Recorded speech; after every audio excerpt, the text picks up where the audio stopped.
ठीक है, आइए शुरू करते हैं। ठीक है, हमने लास्ट क्लास में क्या क्या किया था ऑन रूरल डेवलपमेंट, मुझे बताइएगा आप सभी लोग। ठीक है, सबसे पहला चीज जो हमने पढ़ा था ऑन रूरल डेवलपमेंट वाज, सबसे पहला चीज क्या था मुझे बताइए आप सब लोग, कि सर आखिरकार रूरल डेवलपमेंट होता क्या है। जो एरियाज लैगिंग बिहाइंड है उसको आगे लेके आने को हम लोग क्या बोलते हैं, रूरल डेवलपमेंट बोलते हैं। First okay type of question, but exam में पूछा हुआ है इस process of rural development, not that important but okay one time ask question. Sir उसका तरीका क्या था, सबसे पहला था आपके ह्यूमन रिसोर्सेस को डेवलप करना है। ह्यूमन रिसोर्सेस को डेवलप करने का दो तरीका था, एजुकेशन को इम्प्रूव करके और हेल्थ को इम्प्रूव करके। एजुकेशन में दो चार पॉइंट था, फीमेल लिटरेसी रेट बढ़ाना है, एजुकेशन बढ़ाना है, स्किल डेवलपमेंट वगैरह करना है। नहीं, तुमको अभी अभी किसी को अपना नहीं बनाना है। ठीक है, जो जो पॉइंट्स हम बोला वो आना चाहिए, बाकी तो अपना ग्रामर जो लिखना लिखो। बाकी हमको तुम्हारे ऊपर भरोसा नहीं है, तो तुमको जो हम बोला वही लिखो तुम भाई। ठीक है, मतलब कि थोड़ा बहुत तो ऑब्वियसली अंदर का पार्ट एड्रेस कर सकता है, बट जो हेडिंग वगैरह है वो सब चेंज मत करिए। अब जैसे example development of human resources आपको पता है पॉइंट है, तो वो तो आप चेंज करोगे नहीं। अंदर में आपको पता है हेल्थ और लिटरेसी आपको लिखना है, तो वो लिख दो और उसको अंडरलाइन कर दो कि आप चेकर को ये दिखा दिएगा, देखो हम लोग तो पढ़ के पूरा पूरी आया है। अंदर में यही तो है और क्या है। इसलिए मैंने सब जगह में आपको छोटा छोटा फ्रेज कुछ कुछ पॉइंट्स हमेशा करवा दिया है, ताकि आप उसके आगे पीछे जो है थोड़ा ग्रामर यूज करके अपने हिसाब से कर सको, because fundamentally nobody can remember all the data. ठीक है, इसीलिए नंबर टू क्या है, ह्यूमन रिसोर्सेज को डेवलप करने से देश में क्या बनेगा, प्रोडक्टिव रिसोर्सेज बनेगा। प्रोडक्टिव रिसोर्सेज कैसे बनेगा, जब उनके पास में और अपॉर्चुनिटीज आएंगे एम्प्लॉयमेंट का अदर देन फार्मिंग। ठीक है, नंबर थ्री क्या होगा मुझे बताइए, इनकी वजह से पोवर्टी लेवल जो है वो क्या हो जाएगा, एलिविएट हो जाएगा, यानी कि सर खत्म हो जाएगा पोवर्टी लेवल। अब ये कैसे होगा, गवर्नमेंट का क्या तरीका होगा, जो लैंड रिफॉर्म्स का इशू है उसको ठीक करना है, उनको लैंड रिफॉर्म्स का जो एरिया है उसको ठीक करना है, एंड इंफ्रास्ट्रक्चर को डेवलप करना, जैसे कि electricity, marketing, credit facilities, transport facilities etcetera, और इंफॉर्मेशन वगैरह जो है, आईटी का रोल वगैरह जो है वो इंप्रूव करना है। चलेगा, कोई दिक्कत तकलीफ इशू यहाँ तक, ये पहला पॉइंट है, दिमाग में सेट हो गया सबका। ठीक है, प्रोसेस ऑफ रूरल डेवलपमेंट। ठीक है, number two is rural credit, इसके ऊपर भी सवाल कुछ लोगों का आया हुआ है एग्जाम में। रूरल क्रेडिट सबसे पहला क्वेश्चन जो आपको पूछता है कि रूरल क्रेडिट इंपॉर्टेंट क्यों है, बिकॉज सर जो टाइम होता है ना, the gap between crop sowing, the gap between crop को sowing and the realization of income, इन दोनों में बहुत बड़ा गैप होता है। ठीक है, इन दोनों में क्या होता है, बहुत बड़ा गैप होता है, और इस गैप को कवर अप करने के लिए उनको एक लंबा समय तक क्रेडिट की रिक्वायरमेंट होती है, and that to a strong credit requirement is there. Hence rural credit is very important. Sir इनके सोर्सेज क्या कहते हैं, पहले मेनली नॉन इंस्टीट्यूशनल थे। ठीक है, दो टाइप के सोर्सेज होते हैं, फॉर्मल सोर्सेज और इनफॉर्मल सोर्सेज, इसके बारे में हमने ऑलरेडी डिस्कस कर लिया है। इंस्टीट्यूशनल का जो डेवलपमेंट है वो कब से हुआ था, 1969 से। व्हाट आर दी ऑप्शंस, सो देखो लैंड डेवलपमेंट बैंक्स था, आरआरबीज था, कमर्शियल बैंक्स था, ये तो कॉमन ही था। What was important for us was NABARD. NABARD का सेटअप कब हुआ था, 12 ऑफ जुलाई 1982। ये क्या है, एपेक्स बैंक है जो कोऑर्डिनेट करता है सारा का सारा रूरल फाइनेंस। ठीक है, और हमारे लिए जो डेटा हम लोग को इंपॉर्टेंट याद करना था वो था एसएचजीज, यानी कि सेल्फ हेल्प ग्रुप्स। ये एक गैप फिल करता है between the formal credit system and the informal system. ठीक है, क्योंकि ये जो है जो फॉर्मल सेक्टर्स है वो काफी इनएडिक्वेट साबित हुआ हुआ है, और जो इनफॉर्मल सेक्टर्स है वो बहुत ज्यादा एक्सटॉर्शन किया हुआ है in terms of money from the farmers, hence एसएचजीस फॉर्म्स अ स्वीट स्पॉट। ठीक है, और कई लोग जो है पुअर हाउस होल्ड लोग इसमें आता है। फायदा क्या है एसएचजीस का, वो लोग लो कंट्रीब्यूशन, स्मॉल कंट्रीब्यूशन करके एसएचजीस का पार्ट बन सकता है। ठीक है, मिनिमम कंट्रीब्यूशन के थ्रू, इसके थ्रू उनके सेविंग्स बढ़ते हैं, साथ में इनको जो है लोन्स मिलता है जो कि रिपेबल होता है in small instalments, and they are charge what, a reasonable rate of interest. समझ में आया आपको, तो एसएचजीस के ऊपर आप लिख सकते हो, वहां पे 3 मार्क का एक आंसर जो है आपको तैयारी करके रखनी है। उसमें से 2 मार्क की आंसर्स मैंने आप लोग को याद करवा दिया है, एक एडिशनल पॉइंट आप अपने स्वाद अनुसार याद कर लीजिएगा। ठीक है, समझ में आया, पहले पन्ने ऑफ रूरल डेवलपमेंट में कोई भी इशू बताइए, चलेगा की बात, कोई इशू कोई दिक्कत बताइए मुझे। हाँ साहब, note is just a data which is given you, less chances of you coming in the exams, but ये इन प्रोग्राम्स को, इन प्रोविजंस को हम लोग बोलता है माइक्रो क्रेडिट प्रोग्राम्स। एसएचजीस के जो प्रोग्राम्स थे उनको बोलते हैं माइक्रो क्रेडिट। गवर्नमेंट जो है बहुत सारे एसएचजीस को फंड करते हैं, इसे बोलते हैं माइक्रो क्रेडिट प्रोग्राम। ठीक है, next important from the exam perspective is rural banking. ठीक है, इसके ऊपर आपके एग्जाम में क्वेश्चंस भी आए हुए हैं रूरल बैंकिंग के ऊपर। ठीक है, कि सर रूरल बैंकिंग जो है वो उतना अच्छा काम नहीं किया है जितना रिक्वायर्ड था। यस, 1969 से इन्वॉल्वमेंट गवर्नमेंट ने इंक्रीज करने की कोशिश की है, but still it has issues. What are the issues? Number one is insufficiency. ठीक है, अगर आप देखो 3 आई है और एक एलजी है। ठीक है, जीएल कुछ भी याद कर लो, क्या बोला? जीएलआई क्या करे? एलजीआई क्या होता है? IG, IGL. कुछ बैठ नहीं रहा है भाई, क्या बैठा है? गली, जीएलआई, गली है, गली, गिल, गिल्ली, कुछ भी कर लो, गील कर लो, सारा कर लो, कुछ भी कर लो। ठीक है, आइए जी, जी ट्रिपल आई एल जो भी होगा देख लो। ठीक है, कैसे भी याद करना, क्योंकि ये सब पॉइंट्स याद नहीं रहता एग्जाम में। नंबर वन, सबसे पहला देखो, आपको पहला पॉइंट याद रहेगा और दूसरा पॉइंट याद रहेगा, उसके अलावा भूल जाएगा। ठीक है, तो क्या है सबसे पहले मुझे बताइए, इनसफिशियंसी। जितना का पैसा का रिक्वायरमेंट है, हाँ, उतना मिल रहा नहीं है। जितना प्रेम का सोच रहे हो उतना तुमको प्रेम नहीं मिल रहा दिव्यांश, वो क्या हो गया? इनसफिशियंसी। ठीक है, number two, inadequate coverage of institutional sources, यानी कि सर अभी भी जो है number of rural credit systems जो है, अरेंजमेंट ऑफ क्रेडिट जो है in the rural areas are very low. Number three, inadequate amount of sanction. अगर आप देखोगे तो point number one and point number three को आप रिलेट कर सकते हो, क्योंकि कहीं ना कहीं सेम ही है। जितना लोन चाहिए उतना मिल नहीं रहा है, जितना लोन मांगे थे उससे कम लोन मिल रहा है। 2 करोड़ का लोन मांगे थे, 50 लाख रुपया मिल रहा है। फायदा होगा? नहीं होगा। इन एडिक्वेट अमाउंट ऑफ लोन, तो 3 आई हो गया। इन है तीनों, देखो ना। ठीक है, insufficiency, इनएडिक्वेट coverage of institutional sources and इनएडिक्वेट amount of sanction. Second point को कैसे इनएडिक्वेट के थ्रू याद करा हुआ है वो सोच रहे हैं हम तो। Inadequate coverage of institutional sources, पता नहीं। ठीक है, और less attention to poor and marginal farmers. ठीक है सर, क्योंकि अभी भी जो है, जो रिच और जो सेटल फार्मर्स है उनको ज्यादा लोन देने की सोचते हैं because of the coverage. And last but not the least is growing overdues. Sir क्योंकि ग्रोइंग ओवरड्यूज का क्यों है? बिकॉज उनके पुअर कैपेसिटी है पेमेंट करने की। ठीक है, पुअर रिपेइंग कैपेसिटी है। नंबर टू क्या? नंबर टू क्या है? उनके पास डेलिबरेटली वो लोग जानबूझ के ऐसा करता है कि उनको लोन का पैसा वापस देना नहीं पड़े। समझ में आया आपको? क्लियर है? ओके, ठीक है, तो ये देख लो, ये अब एक बार क्वेश्चन आया हुआ है एग्जाम में, ये रीजंस। ठीक है, एक्सेप्ट कमर्शियल बैंक, बाकी फॉर्मल सेक्टर जो है वो फार्मर्स के अंदर जो है एक डिपॉजिट मेंटालिटी जो है डाल नहीं पा रहे हैं, और इसकी वजह से इफेक्टिव लोन रिकवरी हो रहा नहीं है। इस सिचुएशन को इंप्रूव करने के लिए बैंक्स को क्या करना है? उनको अपना अप्रोच चेंज करना है। ठीक है, रिलेशन बनाना है किसके साथ में? फॉरवर्ड्स के साथ में। एंड नंबर टू क्या है मुझे बताइए आप लोग? They should initiate the habit of quick and small savings at least, ताकि उनके पास में सफिशिएंट इफेक्टिव एफिशिएंट रिसोर्स का क्या हो? Efficient utilisation of financial resources हो। उसके लिए तमिलनाडु वुमेन कॉर्पोरेशन बनाया गया था, जहां पे उनको टेक्निक दिखाया गया था फॉर एग्रीकल्चरल डेवलपमेंट वगैरह। ये नोट जो है आप लोग सेल्फ करोगे, ठीक है? चलेगा बिल्कुल, यहाँ तक मुझे बताइए आप लोग। ठीक है, वेरी, इज इट फाइन? तो अगर मैं आपको पूरे स्ट्रक्चर की बात करूं आप लोग से, तो पहला इंपॉर्टेंट टॉपिक अगर हमने किया है, विच वाज रूरल बैंकिंग। अभी ऐसा नहीं उसके पहले का टॉपिक पूछता नहीं है, but looking at the previous year questions बोल रहा हूं मैं। वेरी वेरी इंपॉर्टेंट क्वेश्चन जो कि बहुत बहुत बार एग्जाम में पूछता है, मैंने कल भी हाईलाइट किया था, was all about the agricultural marketing system. In fact अगर आपने फार्म लॉज पढ़ा था, जो कि आपने नहीं पढ़ा होगा डेफिनेटली, ठीक है, तो फार्म लॉज में भी इसी का मेजर पॉइंट ऑफ हाईलाइट्स था। ठीक है, इन्हीं का मेजर पॉइंट ऑफ हाईलाइट था। जो फार्म्स थे अभी भी, फार्मर्स लोग अभी भी रिवोल्ट वगैरह कर रहे हैं ना गवर्नमेंट के खिलाफ, against the 3 new farm laws, उसी में ये मेजर पॉइंट्स है जो कि यहाँ पे हम डिस्कस कर रहे हैं। अब दिमाग में क्वेश्चन आता है सर कि मार्केटिंग वर्ड जब आता है, एग्रीकल्चरल मार्केटिंग जब भी हम लोग शब्द बोलते हैं, एग्रीकल्चरल मार्केटिंग का मतलब तो होता है नॉर्मली क्या? तो सामान को बेचना, ठीक है, बाजार में लेकर आना, इसी को हम लोग मार्केटिंग बोलते हैं, राइट? सही बात है ना? But it has a wider meaning. For example, Amul सुना है आपने? अमूल, अमूल जो है कहीं ना कहीं मार्केटिंग कर रहा है, बट मार्केटिंग एज इन ये नहीं कि दूध पीता है इंडिया, वो खाली वो नहीं कर रहा है, उसके अलावा भी बहुत कुछ कर रहा है। बोलो क्या क्या करता है? असेंबलिंग करना, सामान को इकट्ठा करवाना, स्टोरेज करवाना, पैकेजिंग कराना, ठीक है, प्रोसेस करवाना, ट्रांसपोर्ट करवाना, ग्रेडिंग करवाना, क्वालिटी इंस्पेक्शन करवाना, और अलग अलग जो है अलग अलग डिस्ट्रीब्यूशन करवाना, उसे हम लोग क्या बोलते हैं? एज एग्रीकल्चरल मार्केटिंग बोलते हैं। तो आपका सबसे पहला डेफिनेशन जो आपके लिए इंपॉर्टेंट है, और ये 6 मार्क के लिए इंपॉर्टेंट क्वेश्चन है, वो है एग्रीकल्चरल मार्केटिंग होता क्या? सबसे पहला चीज क्या है? It is a process which involves what?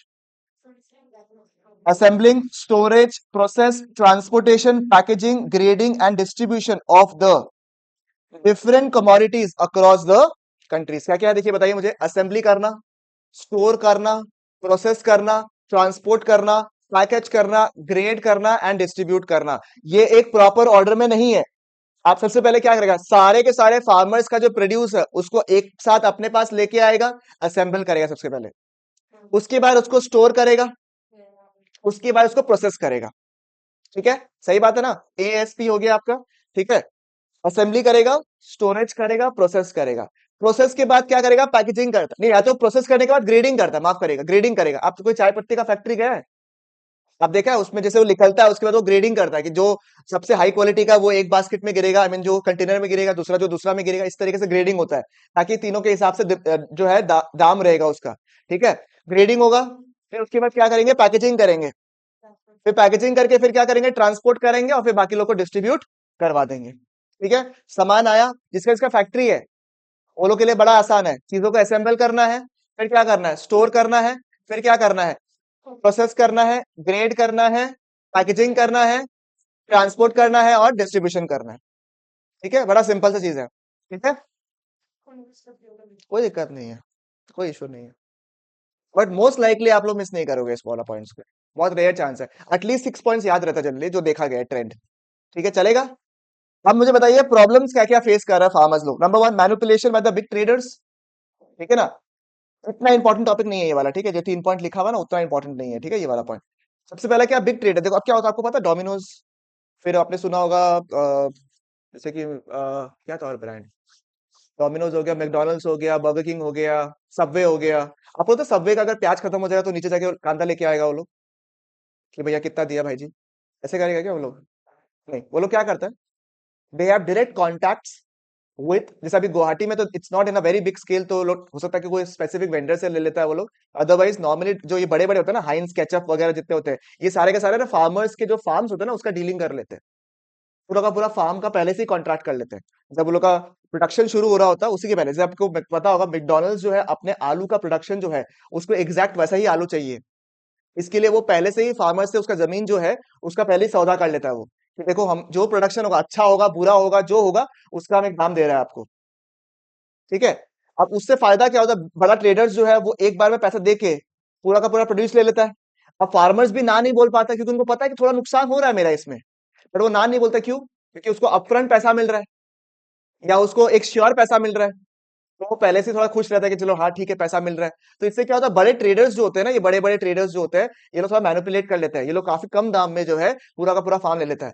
आप जितने भी पॉपुलर फार्म्स की बात करो, मैंगोज होता है ना, मैंगोज, तो मैंगो का ऑलरेडी डील हो चुका है। जो अभी आने वाला मैंगोज है ना उसका ऑलरेडी डील हो जाता है, मतलब अभी तो बहुत लेट हो गया, इनफैक्ट बहुत पहले ही हो जाता है। पहले पहले लोग का पहले, अगर उसमें एक आम भी लगेगा ना वो भी उनका है, और अगर जितना लग जाएगा वो भी पूरा उनका है। तो वैसा सिस्टम होता है। और इनफैक्ट जितने बड़े ट्रेडर्स होते हैं ना, वो क्या करेंगे, अगर एक बार आपका फार्म को परचेज कर लिया, फिर वो आपको बताएंगे कैसे करना है, कब डालना है, कब क्या डालना है, कौन सा फर्टिलाइजर्स डालना है, कैसे डालना है, क्या क्या देखना है, सब कुछ वो लोग बताएगा, उनकी डायरेक्शन से चलना पड़ेगा आपको। तो इससे क्या होता है, वो लोग मैनिपुलेट करता है। If you do not know, I am just telling you. ठीक है, next is lack of market information, because अब आप इतना कुछ कर रहे हो, आपको मार्केट में क्या चल रहा है उसके बारे में पता होगा क्या? The answer is what, no. And number 3 is what, lack of storage facility. सबसे बड़ा इशू यही है कि आप प्रोड्यूस कर रहे हो, शेल्फ लाइफ इतना कम है कि आप स्टोर नहीं कर पा रहे हो। ठीक है, और स्टोरेज फैसिलिटीज अगर आसपास में होता है तो दे कैन वेट, कि चलो हम लोग जब अच्छा दाम मिलेगा तब बेचेंगे। ये हमारे पास ऑप्शन नहीं रहता है फार्मर्स के पास में नॉर्मली। ठीक है, अब इसको इंप्रूव करने के लिए क्या किया गया, एग्रीकल्चरल मार्केटिंग, ये हमारे लिए इंपॉर्टेंट है। Measures to improve what, agricultural marketing. Number 1 is regulated markets, इसको प्यार से हम लोग मंडी भी बुलाता है। सिंपल देखो, मैं अपना प्रोड्यूस कर रहा हूँ, आप अपना प्रोड्यूस कर रहे हो, आप अपना प्रोड्यूस कर रहे हो। ठीक है, आप अपना दाम में बेच रहे हो, मैं अपने दाम में बेच रहा हूँ। एक रेगुलेटेड एरिया अगर होगा कि भैया सभी के सभी फार्मर्स लोग इधर आइए, ये गवर्नमेंट की तरफ से अप्रूव्ड है, ठीक है, तो उनको सही दाम मिलेगा। वहीं पे उनको सबको पता है कि इस मंडी में बायर्स भी आएंगे और सेलर्स भी आएंगे। इसे बोलता है रेगुलेटेड मार्केट्स, इसको बोलता है मंडी। क्या बोलता है? मंडी। कुछ जो रेगुलेटेड मतलब क्या होता है, what you mean by regulated? इसमें रेगुलेशन है, फैबुलस वर्ड इंग्लिश। तो दो इंग्लिश है ना, इंग्लिश और ऑल्टरनेटिव इंग्लिश। तो क्या बोला, रेगुलर? तो इंग्लिश और बर्बाद है, रेगुलेशंस बोले तो फिर भी ठीक था, है बेशरम। ठीक है, रेगुलेशंस क्या होता है, बेसिकली गवर्नमेंट के नॉर्म्स वगैरह इन्वॉल्व है, तो जनरली से मैनिपुलेशन नहीं होगा उसमें, ऐसा हम लोग बोल सकते हैं। आपने फैंसी बाजार का देखा है वहां पे? फैंसी बाजार का जो वो जीएमसी का मार्केट देखा है आपने वहां पे अंदर जाके, ये शर्मा स्वीट के उधर वाला? तो वो आपका जीएमसी मार्केट हो गया वो। ये हो गया रेगुलेटेड मंडी हो गया आपका। बट इसमें दिक्कत क्या है रेगुलेटेड मंडी में? अच्छा, जो अभी फार्म लॉ था ना, उसमें ये रेगुलेटेड मंडी का जो कॉन्सेप्ट है इसको हटाने का कोशिश कर रहा था। ठीक है। अब उसमें फायदा क्या है कि ट्रांसपेरेंसी रहता है, ऑर्डर सिस्टम में चलता है। बट प्रॉब्लम क्या है, यहाँ पे लगता है मंडी टैक्स। ठीक है। तो लोग ने क्या किया, फार्मर्स ने क्या किया, अपना अपना मंडी भी बना लिया पर्सनल लेवल पे। एग्जाम्पल आपने सुना होगा वहां पे क्या बोलता है, माचकुआ के तरफ जो है मार्केट, वो क्या हो गया, अपना मंडी हो गया वो लोग का। उसमें क्या फायदा है, उसमें टैक्स नहीं लगता, मंडी टैक्स नहीं लगता। ठीक है। क्योंकि वो रेगुलेटेड नहीं है ना। But they are allowed to do it, मतलब ऐसा नहीं है उस जगह के वजह से कोई रीजन होगा कुछ की हटाया, वो नहीं पता मुझे। नहीं हटाया तो कैसे, बहुत बड़ा मार्केट है। बहुत बड़ा मार्केट है वो तो, मेरे से पता नहीं, मेरे को हम नहीं, हमको इसमें अपडेट नहीं है, बट ये जो हमको पता है वो बताया। ठीक है। The first measure was the regulation of markets. Markets को रेगुलेट करना बहुत जरूरी था ताकि उनकी मैनिपुलेशन नहीं हो। ठीक है। और ये कैसे, to create orderly and transparent marketing conditions, to protect the farmers from malpractices of the sellers and the brokers, ताकि उनको ना मैनिपुलेट नहीं किया जा सके, इसीलिए उनके लिए मंडी बना दिया गया। अब मंडी में जब रेट्स दिख रहा होगा आपको, सब कुछ कर रहा होगा, तो बहुत डिफिकल्ट है ब्रोकर्स वगैरह के लिए मैनिपुलेट करने के लिए। बात समझ में आया आपको? क्लियर है बिल्कुल यहां तक, मुझे बताइए। ठीक है। बट अभी भी इन्वॉल्वमेंट है ही। ठीक है। There are brokers who are involve, to be very honest, and they are earning very very well also in this markets. आपको ऐसा लगता होगा कि इस समय क्या कमाई है, आस्क हु आर डूइंग। कुछ कुछ एक एक आइटम में इतना इतना कमाई, इसका कोई हिसाब नहीं है आपका। ठीक है। They are the major suppliers of all the areas. In fact do you think, how does BigBasket sources products? Do you think वो वेंडर के पास जाके डायरेक्टली वो मंडी पे जाके लेता होगा? नहीं। बिग बास्केट जो है वेंडर्स को कनेक्ट करता है। वेंडर्स यानी कि ब्रोकर्स, ब्रोकर्स लोग आपस में जो सेटलमेंट करता है मंडी वंडी में जाके वो करता है। इसलिए प्राइसेस देखिएगा थोड़ा सा हाई रहता है उनका।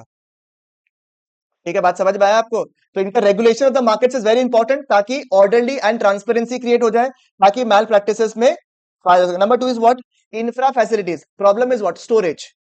ठीक है।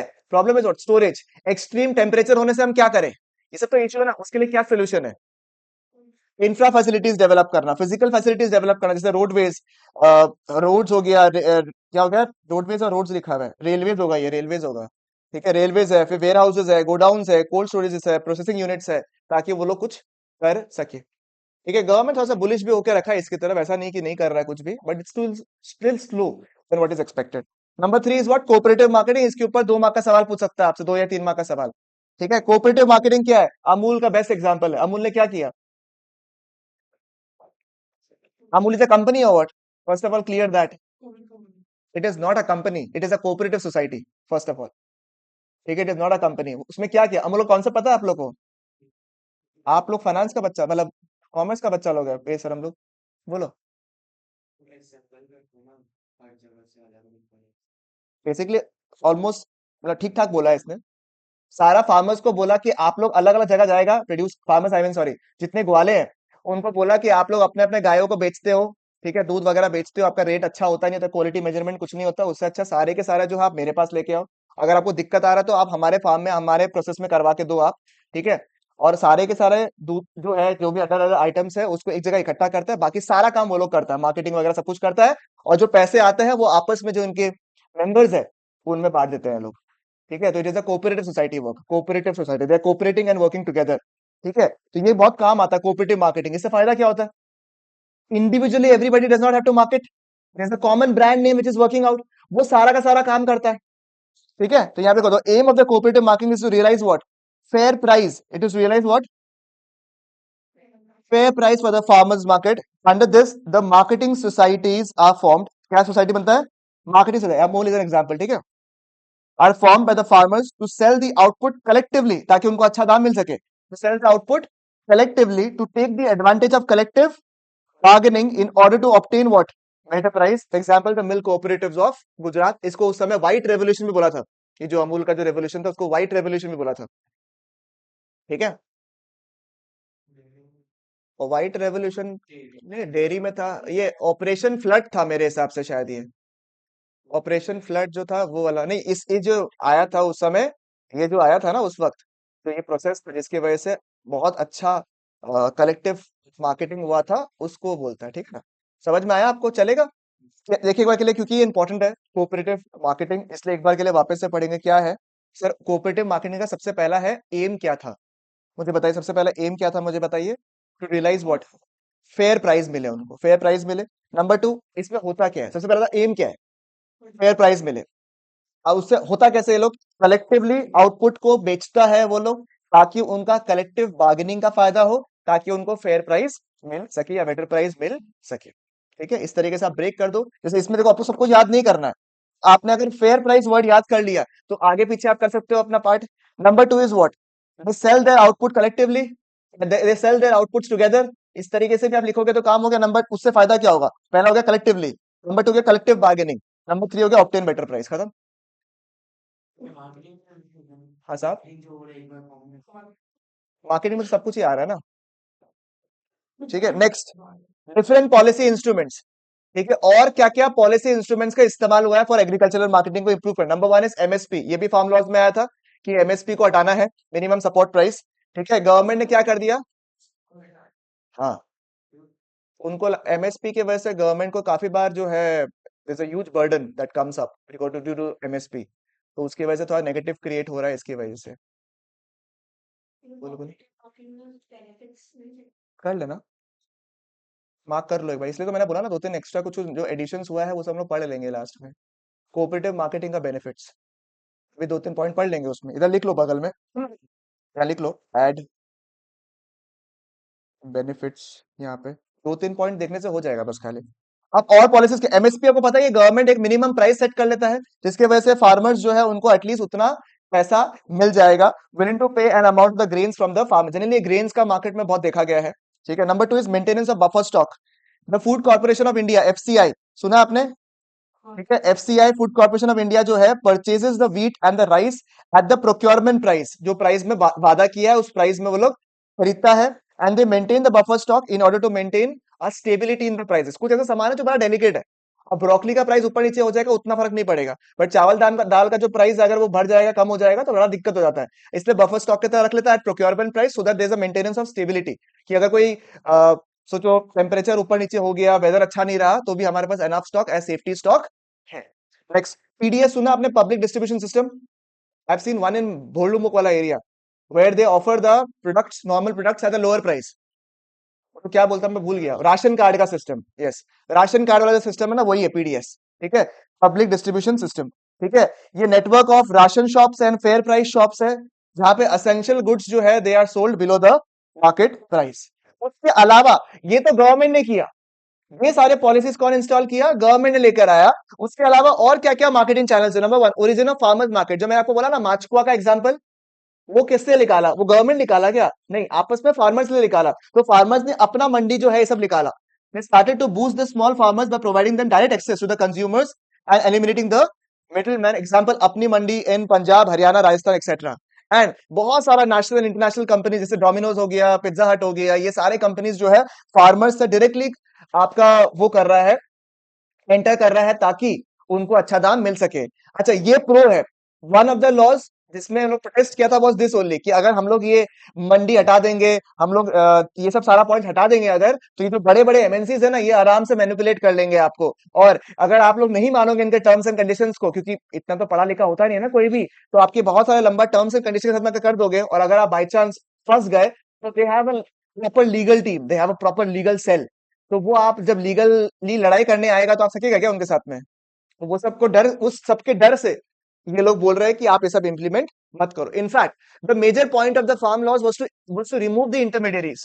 ठीक है, but the point is the farmers are saying कि वो लोग एक्चुअली इंटरमीडियरीज है ही नहीं, देयर आर मार्केटिंग एजेंट, मतलब they are promoting agricultural marketing, क्योंकि वो लोग जो है ऐसा नहीं लेते कि हमसे सामान लेके बेच देते हैं खाली, भैया वो लोग ग्रेडिंग कर रहे हैं, प्रोसेस कर रहे हैं, सब कुछ कर रहा है, उनका उनका सहयोग है, उनके थ्रू हमें सही मार्केट्स में सामान बेचने सीख रहे हैं, तो जो वो शेयर भी ले रहे हैं ना, वो कोई अनशन नहीं ले रहे हैं, वो रीजनेबल ले रहे हैं, hence the protest is going on.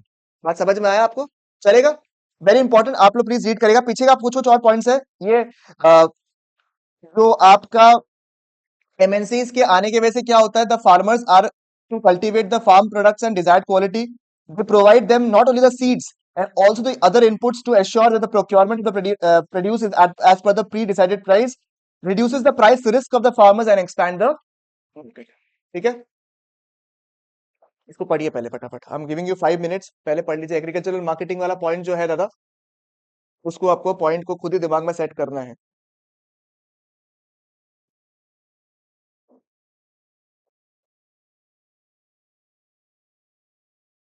Please points को पढ़िए, मेजर्स इंपॉर्टेंट है। एग्रीकल्चरल मार्केटिंग के ऊपर आप एक्सपेक्ट कर सकते हो, देयर इज वन क्वेश्चन।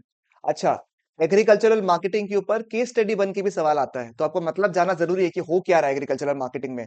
अगर ऐसे एग्जांपल दे कि फलाना ये सब एंटिटी जो कि फार्मर्स के लिए ग्रेडिंग वगैरह सब कुछ कर रहा है, तो उसके क्या बेनिफिट्स है, उसके लिए गवर्नमेंट ने क्या क्या मेजर्स निकाला है, तो ये सवाल किसका, एग्रीकल्चरल मार्केटिंग है ना, वेरी सिंपल लैंग्वेज।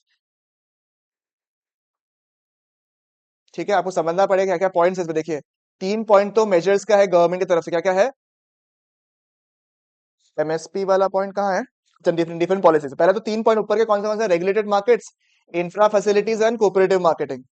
ठीक है, CIR, सिर में मेरा PM है, CIR, सिर, cooperative marketing, infra facilities, regulated markets, PM, EDS, maintenance of buffer stock, MSP। I know it's very pathetic, फर्क नहीं पड़ता, नहीं याद होगा रे, ये सब फालतू चीजें याद रहता है। इसको याद होता तो अच्छा है, इसको नहीं याद होता आप लोग सुन लो, किसी को याद नहीं करना है, सिर पे PM, सिर PM, CIR, सिर PM, छोड़ो ना, आप सिर है, CS है। अरे याद है, यही होगा, हम बता रहे हैं ना तुमको, अभी तो हीरो है ना, थोड़ा सारा पॉइंट्स अभी भी पढ़ा है, इसलिए याद है। रुको ना, थोड़ा दिन बाद में तुम लोग यही बोलेगा कि हाँ यही याद है। फालतू फालतू पॉइंट ज्यादा याद रहता है। एकदम अच्छा अच्छा बनाएगा ना, सब याद रहता है। इसके पहले जो हम लोग शॉर्टकट बनाया था, याद है। ये चैप्टर नंबर 2 का है, बट ये याद है, देखा हम लोग फालतू चीज याद रहता है लोगों को। अभी अगर हम एक बनाएगा ना बढ़िया वाला, तो इसको याद है। Nice, nice, nice. इसका सिर्फ यही दिक्कत है कि कर लेते हैं हम, आखिरी बार आईडी करा रहे हैं, करा लेते हैं, आखिरी बार आईडी करा रहे हैं, समाप्त करते हैं आईडी को फिर। भाई बात नहीं करने बोला। हाँ जल्दी करो भाई, इतना टाइम नहीं है हगुड़ी। सच्ची, तो उसका नाम हगुड़ी है तो। नहीं नहीं, उसका क्लास है, उसका क्लास है। इसका नाम, इसका नाम चेंज कर दो तुम, हगुड़ी कर दो इसका नाम।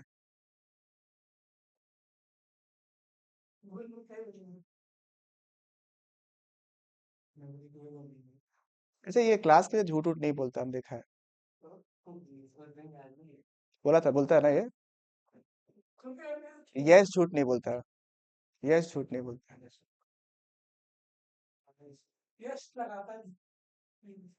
उसको सच रहना भी, उसको सच रहना भी बोल सकता है तुम।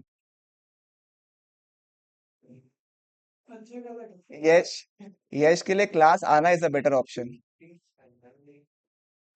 दिया क्या हो गया, तुम इतना पिस्ड ऑफ क्यों है। हो गया, बढ़े, आगे बढ़े। हाँ साहब, वही तो बोला, हम PM सर ही तो। तुमको हम रखेगा अभी, तुम क्लास के बाद दो दो एक डेढ़ घंटा रुकना, सबका ये शॉर्टकट्स बना बना के जाना तुम। Ananya, you want to join. Next, diversification of agricultural activities, this is very very very very very important. Diversification of agricultural activities के ऊपर 3 मार्क का सवाल आपके आए हुए हैं। डाइवर्सिफिकेशन के वजह से फायदा क्या होता है। अब मान लो एक जगह ब्रिज बना दिया, वहां के दुकान खराब, अगर आपके पास डाइवर्सिफाइड एक्टिविटीज नहीं है, तो आप कैसे सर्वाइव करोगे, मुझे बताइए। इसलिए डाइवर्सिफिकेशन जो है बहुत ज्यादा इंपॉर्टेंट है।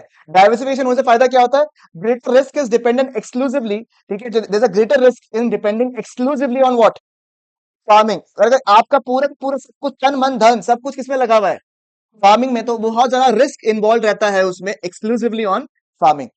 अगर डाइवर्सिफिकेशन करते हो तो आपका एक सप्लीमेंट्री गेनफुल एम्प्लॉयमेंट आ जाता है, मतलब वो लोग को अलग से एक फॉर्म ऑफ एम्प्लॉयमेंट जनरेट होता है, जिसकी वजह से अगर पॉवर्टी में है तो उससे ओवरकम होता है, और उससे पॉवर्टी क्या होता है, कम होता है, क्योंकि आप एक ही फॉर्म ऑफ बिजनेस करोगे, फार्मिंग करोगे, तो उसमें बहुत ज्यादा रिस्क रहता है। इसकी वजह से, जो डाइवर्सिफिकेशन की वजह से आपके पास में एक एक्स्ट्रा फॉर्म ऑफ एम्प्लॉयमेंट आता है, इसकी वजह से आपको काम मिलता है और आपका पॉवर्टी लेवल क्या हो जाएगा, कम हो जाएगा। डाइवर्सिफिकेशन मैंने कल ही बताया था आपको, दो तरीके से होता है। एक होता है क्रॉप प्रोडक्शन के हिसाब से, एक होता है प्रोडक्टिव एक्टिविटीज के थ्रू।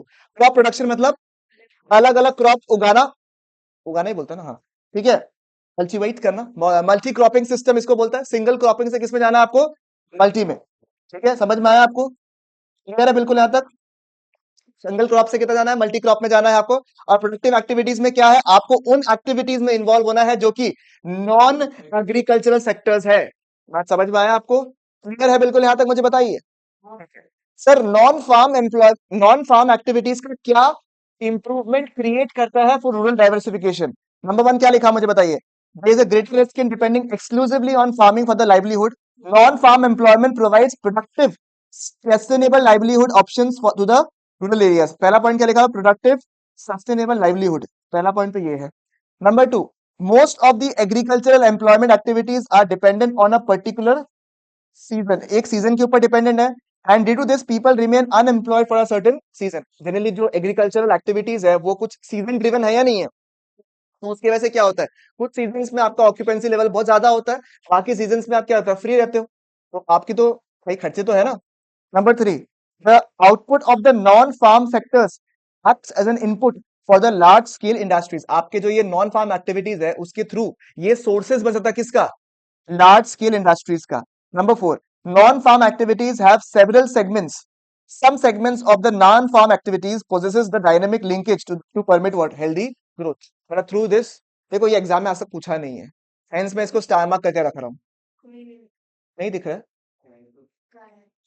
ऐसा तो नहीं होना चाहिए, मैं इसलिए इसको स्टार मार्क करके रख रहा हूँ, ठीक है ना, क्योंकि एग्जाम में पूछा नहीं है अभी तक। ठीक है, इसको मैं नहीं बोलूंगा कि एकदम एकदम भयंकर याद कर लो, बट इसका चार पॉइंट खाली एटलीस्ट पॉइंटर्स दिमाग में सेट कर लीजिएगा बस आपको, ठीक है। अब नेक्स्ट, ये टाइप्स वाला क्वेश्चन कराना है क्या मुझे। एनिमल हस्बेंड्री समझ में आ गया ना क्या होता है, it is a form of agriculture which is concern with what, breeding, rearing, caring for farm animals. Anybody in a relationship you can look it, same thing, breeding, rearing, caring for their animals. ठीक है, very simple. ठीक है, बात समझ में आया आपको। अरे this are all just, I don't mean it of course, do the fact I do.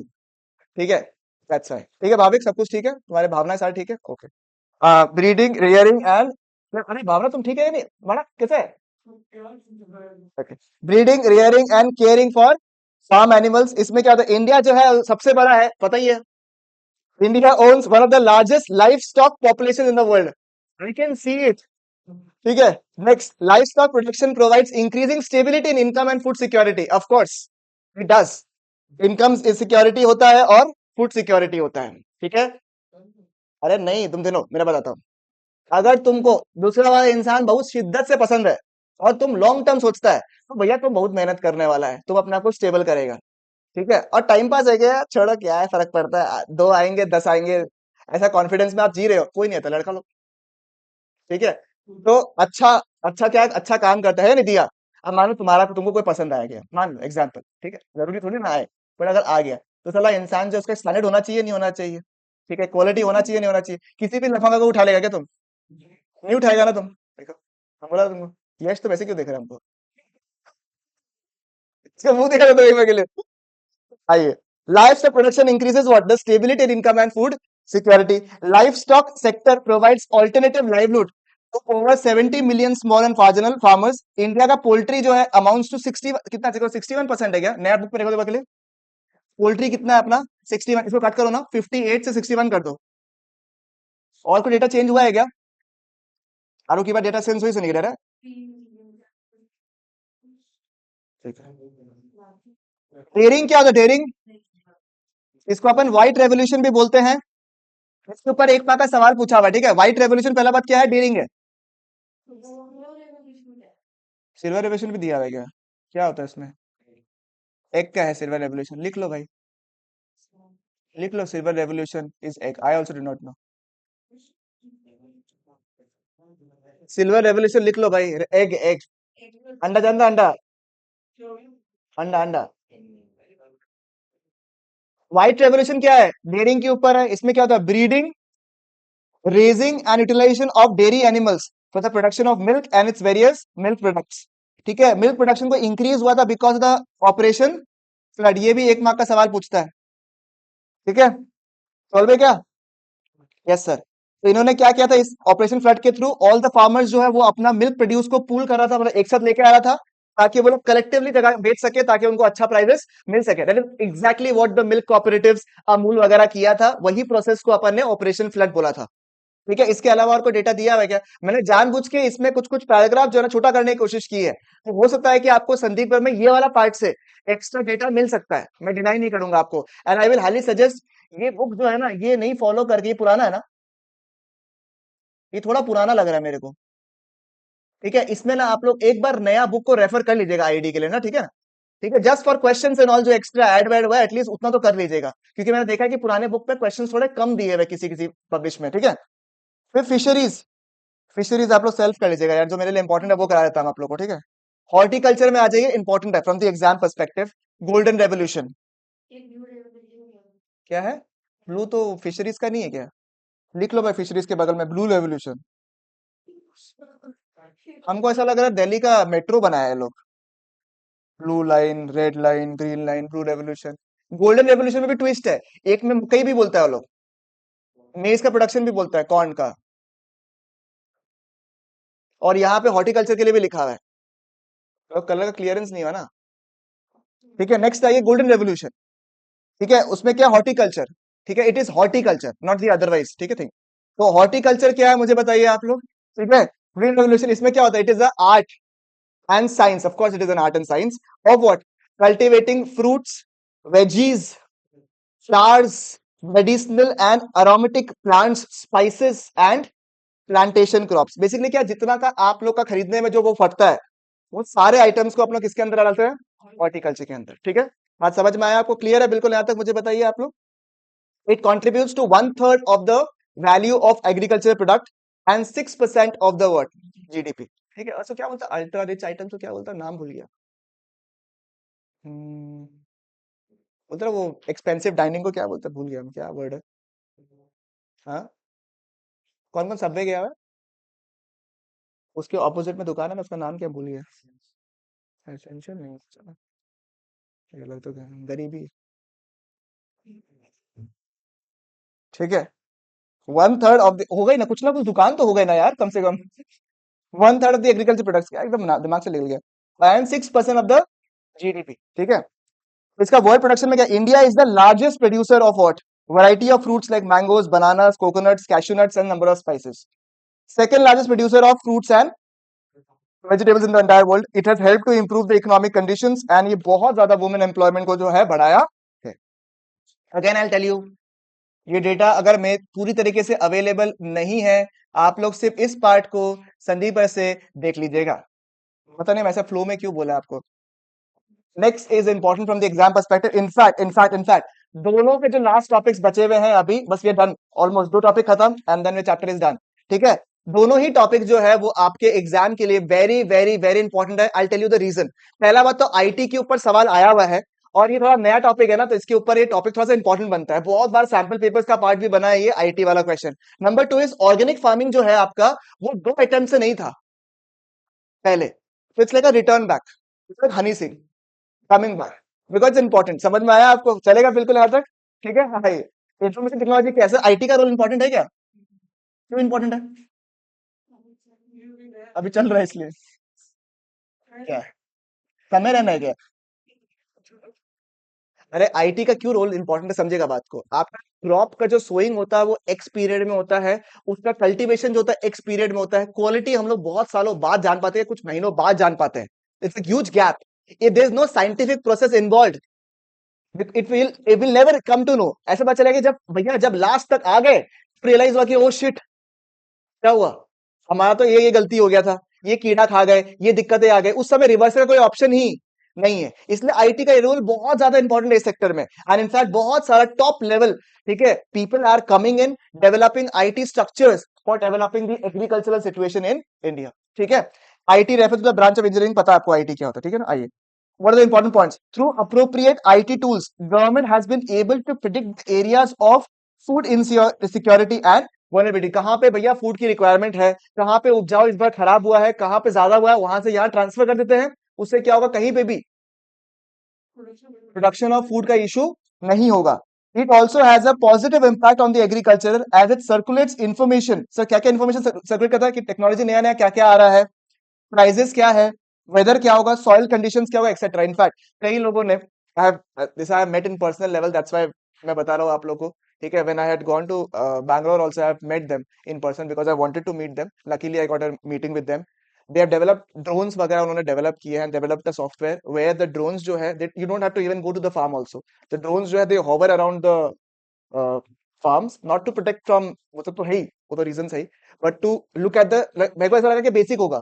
when I had a word with them, it was like हमको लगा बेसिक होगा, वो बस कीड़ा वगैरह जो होता है और जो पक्षी वक्षी होता है उससे बचाता होगा वो लोग, ड्रोन्स वगैरह जो है.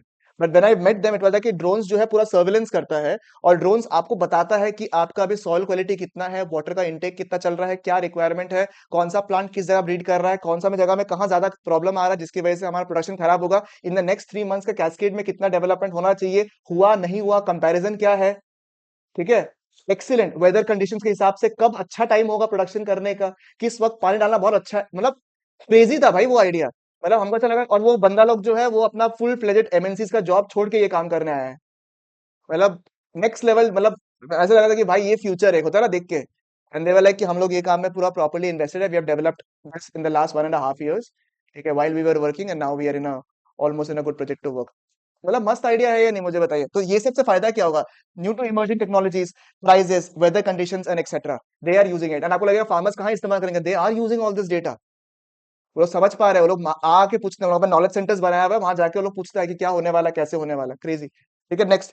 It aims to make every village a knowledge centre. अच्छा वर्ड ही आ गया, knowledge centre, where it provides a sustainable option of employment and livelihood. देखो अब खाली ना आप फॉर्म पर्सपेक्टिव से मत सोचो, ये सब की वजह से क्या हो रहा है, नॉलेज सेंटर्स की वजह से वहां एम्प्लॉयमेंट जनरेट हो रहा है, इन्फॉर्मेशन की वजह से एक नया सेक्टर डेवलप हो रहा है, जिसकी वजह से भी एम्प्लॉयमेंट इन जनरल जनरेट हो रहा है. और वो लोग ये भी कोशिश कर रहे हैं कि वहीं के लोगों को लेकर आए, ट्रेनिंग दे, ताकि वो लोग ये इन्फॉर्मेशन प्रोवाइड कर सके. उससे क्या होगा, their dependency on farming will also reduce and they will be more of a torch bearer for the other areas.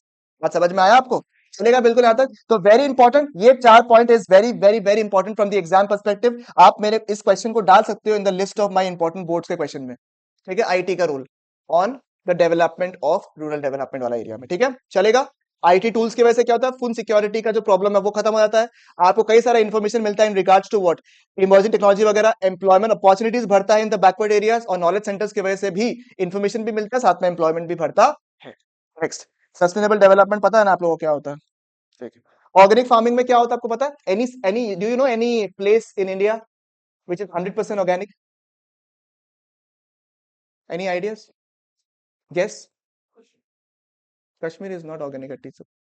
I wish it is. बताइए, any state, any place.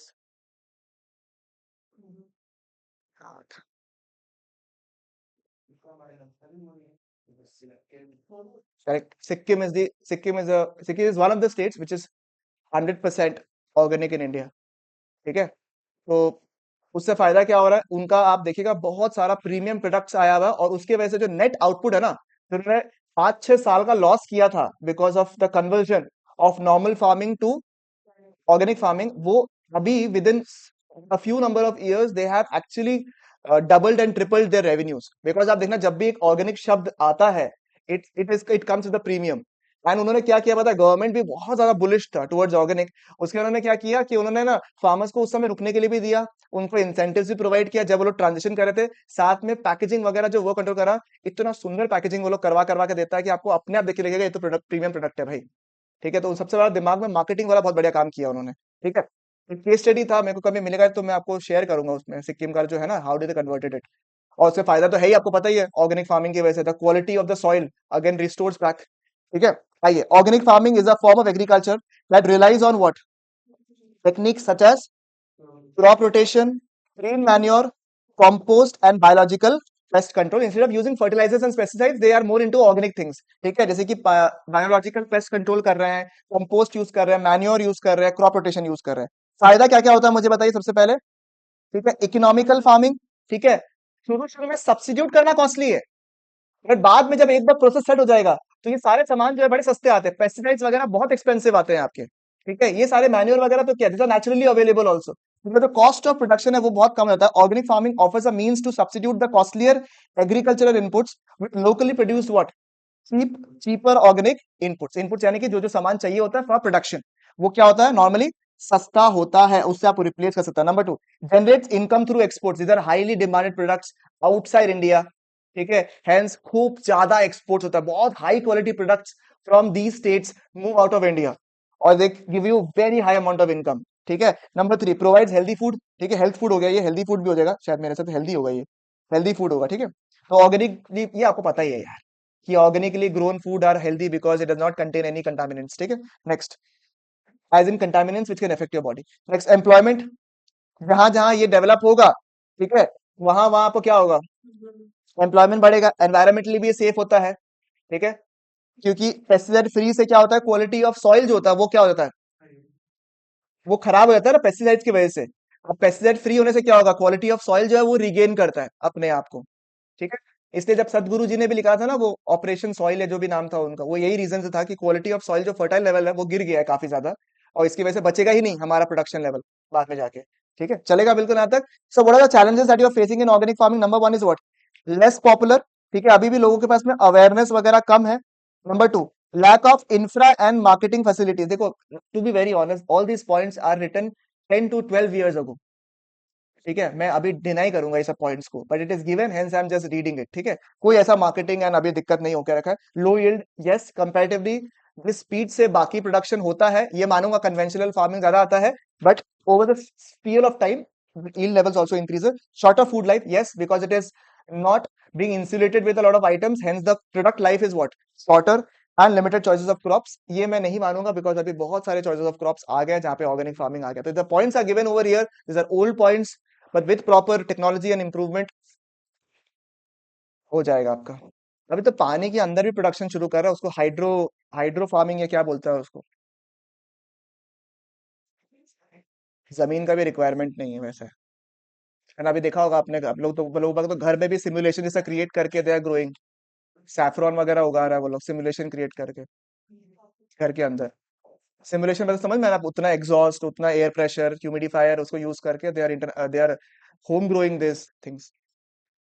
ये रीड कर लीजिए organic farming वाला जो part है, बस 1 minute रुक जाए खाली, 1 मिनट रीड सिर्फ रीड कर ले, बस ऑर्गेनिक फार्मिंग वाला रीड कर ले, एग्जाम के लिए इंपॉर्टेंट है ये, स्टार मार्क कर लीजिए ऑर्गेनिक फार्मिंग वाला चीज को। ठीक है, इसमें कुछ ऐसा ना अनोखा क्वेश्चन नहीं आने वाला, जो पॉइंट्स है यही पॉइंट्स है और आपको यही लिखना है, उपाय नहीं है आपके पास में और कोई। कौन सा,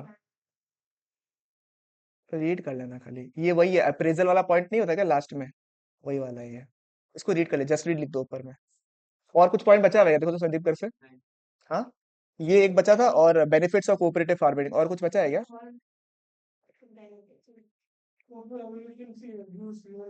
वो तो रीड कर लेगा ना भाई, बट अगर वो मिस कर दे तो गड़बड़ हो जाएगा, क्योंकि उसमें से एक एक मार्क का सवाल पूछता है, इसलिए बोल रहा हूँ आप लोगों को। एमसीक्यू या फिर असर्शन रीजनिंग, इस टाइप से 1 मार्क का सवाल पूछ लेगा। अच्छा, आप लोग का 11 तारीख को तो टेस्ट है, और आप लोग का मोस्ट लाइकली 13 तारीख को टेस्ट होगा 2 चैप्टर का। तो मेरे को बता देना कौन सा 2 चैप्टर का करोगे आप लोग।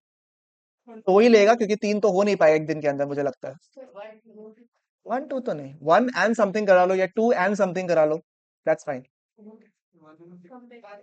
Rural development, good idea actually, good idea. 1 and 6 is a good idea, because 6 अभी अभी आप लोग किए ही हो तो फ्रेश है आप लोग का। 11 is employment, HCF and chapter 3। तीनों अभी का अभी फ्रेश कराया हुआ है, अभी ये दो भी फ्रेश कराया हुआ है। 9 ऑलरेडी आपका सस्टेनेबल डेवलपमेंट ऑलरेडी 8 हो चुका है। वापस बोलोगे वापस टेस्ट ले लूंगा, नहीं तो फिर will left with 2 chapters more. I am hoping Bihu वगैरह में तो छुट्टी नहीं चाहिए ना आप लोग को। I will not be there for 2 days, ठीक है ना, बट उस वक्त आपका टेस्ट वगैरह चलते रहेगा, तो प्लीज कोऑपरेट। ठीक है, I am trying to keep people here जिसके थ्रू हो जाए आपका स्मूथली, बट देखो हर चीज कंट्रोल में नहीं होता है, आपके ऊपर है। अगर आप जैसे मैं आपको टाइमिंग दे दिया, वो बंदा जो है 1 घंटे के लिए आएगा, 1.5 घंटे के लिए आएगा, अगर आपको उसके बाद बोलोगे सर मुझे ना शाम को आना है इतने बजे, तो देखो आपको ना नहीं करूंगा मैं, बट फिर वो आपकी अकाउंटेबिलिटी है। अगर आपको चीटिंग करना है, आपको देखना है, आपको आंसर्स लिखना है, तो फिर देखो आपकी कॉल है। मैं क्या करूंगा उसमें? आप अगर मेरे को सेटिस्फाई करने के लिए मार्क्स लेकर भी आ जाओगे तो क्या होगा? है ना, मेरे को पॉइंट यही है। एंड एटलीस्ट जो पीपल आ रहा है, people sitting over here, I don't think so it this a problem here. I don't think that you people will be disappointing me in that way also. But I'll tell you very honestly, I've not had a word with, I guess, Sarla Bella students are still to be pending. I had a word with Maharishi people also. DPS people, it's just like I'll make you meet people once more. ठीक है, जब मैं एक बार के लिए सबको एक बार let the others also come along. But मेरे को आप लोग से सिर्फ बात करना है for you people polishing your stuff. बात समझ में आ रहा है? You people are not doing bad. I'm not even denying that. It's just that the polishing is pending. This polishing takes a lot of toil. Understand? और मैं चाहता हूं कि एटलीस्ट आपके बाकी सब्जेक्ट्स के प्रेशर है, I respect that also, I been respecting that also lot of times, but जब आपके पास एक प्रोविजन है to complete a subject properly, जहां पे आप अश्योर हो सकते हो अपने दिमाग में that you can score very well because you have a feeling yourself only ना, तो फिर आपके पास में वो नुकसान होगा that you don't polish it up. थोड़ा समय देकर, टेस्ट को थोड़ा सीरियसली लेकर, थोड़ा और अच्छा, मतलब you are there but you not just there. समझ रहे बात? तो आप लोग को, you people, you also know it internally that you people are studying but you not studied that way कि मुझे लगे कि यार डन इट, मतलब हो गया मेरा। अब आईडी का जब मैंने आपको 15-16 का टारगेट दे दिया है, तो आप कोशिश करिए इस तरीके से आप खत्म कर लो कि आपको, अगर मैं बोलूं कि अब मुझे 1 घंटे में 2 घंटे के अंदर मुझे ये चैप्टर का टेस्ट लेना है आप लोग का, या पूछना है सवाल, आपको एग्जैक्टली पता हो कि कौन से क्वेश्चन आपको करने हैं, कौन से देखने हैं, क्या करना है। I know it. मुझे सारे क्वेश्चन देखने का टाइम भी नहीं है, मैं देख नहीं पाऊंगा, बट मुझे एक बार तो सब कुछ देखना पड़ेगा। राइट? तो वो एक बार आप लोग देख लीजिएगा, तो उससे क्या होगा, जस्ट एक्सपेक्टिंग दिस, क्योंकि nobody has done bad, but nobody has done like outstanding वाला चीज कि हाँ भाई ये देख के ऐसा लगे कि भाई क्या ही कर लिया है। कोई अच्छा खराब भी नहीं किया है, everybody is हाउलिंग around in 60s and all. ठीक है, but nobody has touched around 70 plus and all. That is my concern वाला पॉइंट, तो हम लोग वो लेवल तक पहुंच नहीं पाए हैं। With now projections I can see a close 90s वाला ग्रुप में अभी, विथ माय प्रोजेक्शंस अभी के लिए आप लोग के ग्रुप में, with a close 90s, like 89, 90, 91, that is my projection which is coming up. अगर आप पुश नहीं करोगे, इस रेडार में रह जाओगे। ठीक है, थोड़ा सा पुश कर लोगे, थोड़ा क्वेश्चंस और सॉल्व कर लोगे, you will be a feeling कि हाँ 95 तक तो मेरा आ सकता है, उसके बाद 5 मार्क का मेरा किस्मत है, मेरा लक है, मेरी मेहनत है, मेरी एक्सट्रीम मेहनत है। वो आप लोग चारों लोग अपने लेवल पे कितना मेहनत किया, वो आप लोग डिसाइड करोगे। Right now I can see a late 80s और अ 90s इन द बिगिनिंग अभी के लिए। तो अभी you have to work more harder. ठीक है, क्वालिटी ऑफ आंसर्स वगैरह इंप्रूव करना पड़ेगा। कैजुअल अप्रोच से काम चलने वाला नहीं है, कुछ जगह में कंटेंट थोड़ा याद करना भी पड़े तो करना पड़ेगा, specially in ID. I feel bad for you, but I feel bad for everybody, तो आपको याद करना पड़ रहा है, but that is how it is right now. ठीक है, तो that's what I am saying you, थोड़ा सा जो ऑप्शन है, when you have the potential to do it, why not? I'm just telling you, why don't we have the best lot, pushing yourself to the hardest, to prove a point, because you have the potential to do it. As simple as that. I hope you get the understanding कि आपके पास है वो potential. Just a bit of laziness or a bit of casualness in your studying. I'm not saying that you people are not working hard enough, but it's just that वो crazy element which is missing, which is not letting you push your barriers in simple. बात समझ में आया आपको?